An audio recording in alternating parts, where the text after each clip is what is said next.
Well, the first thing that I need to say is a lot of people are complaining the Kansas City Chiefs didn't go out to Frankfurt until Friday. But the bottom line is you have a quarterback who has the flu. He doesn't want to go to Frankfurt on Friday and right after the game last week. He needs to go home. He needs to rest and recuperate. So I think this is a good move by the Chiefs not to go out early. There are all these trends that support the team that goes out the earliest winning. But the bottom line here, I think the Chiefs needed to get healthy. They needed to be at home and practice and just go out there and treat this like a regular game. At the end of the day, it's not that far away.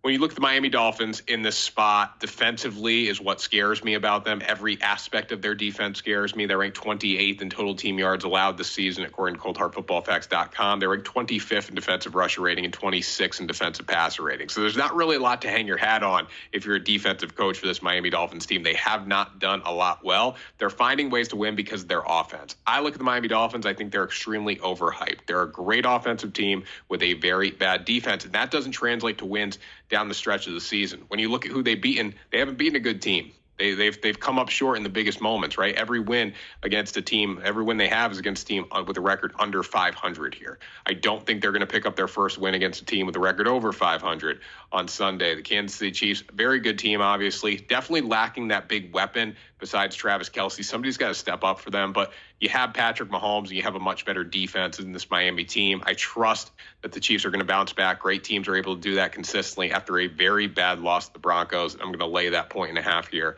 with Kansas City.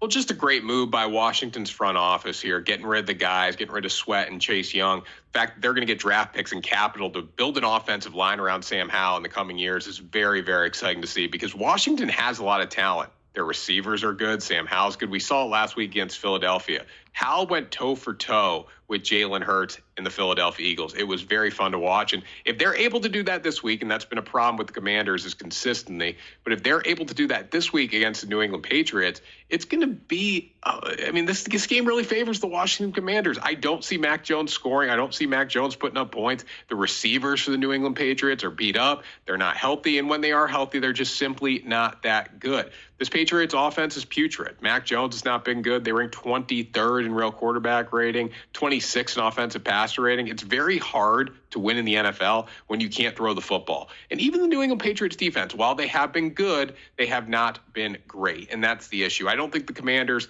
and Sam Howell have another 400-yard day like we saw against the Philadelphia Eagles. But based on what I saw last week, I just can't trust the Patriots to go toe for toe with Sam Howell in this passing offense. So I'm going to take the points here at +3. This seems like a very good deal. New England's done. They are fighting, but they just don't have that firepower in the tank to win a shootout. And I think this could quickly become that with the Commanders if they start throwing the football down the field. So they do get a massive upgrade with Taylor Heinicke being out there. He's a much better quarterback. I'm not saying he's a guy that's going to go out and win football games, win a championship consistently, but he is a better quarterback in this game, especially with Jaren Hall starting for the Minnesota Vikings. The one saving grace for Hall is that he's a 25-year-old rookie out of BYU. He has the age experience, doesn't have playing experience, though. And I think that's really going to hurt Minnesota in this game. This is a tough spot for them. They don't have Ezra Cleveland. They traded him away, so the offensive line is definitely limited. Even though Cleveland hadn't played the past couple weeks, this Minnesota Vikings team is kind of on the downhill slide here after Kirk Cousins. They had a lot of momentum, but now they're kind of deflated. And I think Jaren Hall is going to have a tough time coming this one against the Atlanta Falcons defense. It's been okay at times this season. They do rank 4th in defensive hog index. Very good in the front 7. That's something to watch in this game, that kind of battle. I don't see Minnesota running the football effectively in this game. And if they can't do that, it's going to be a long day for Jaren Hall. And then with the Atlanta Falcons offense, the talent is there. Drake London's fantastic. I think Taylor Heinicke gives them a much better chance to win than Desmond Ridder. We've seen it with Ridder week in and week out. Even the game against the Buccaneers that he won, he turned the ball over 3 times. Like, turnovers have been a huge issue for him. So I think Heinicke kind of unlocks his offense and honestly makes the Falcons the favorite in the NFC South, in my opinion right now. I just think too many injuries for the Minnesota Vikings. Jaren Hall's first start, you really can't trust him here. Even though it is a 3.5-point line, I think the Falcons can win this game by a touchdown.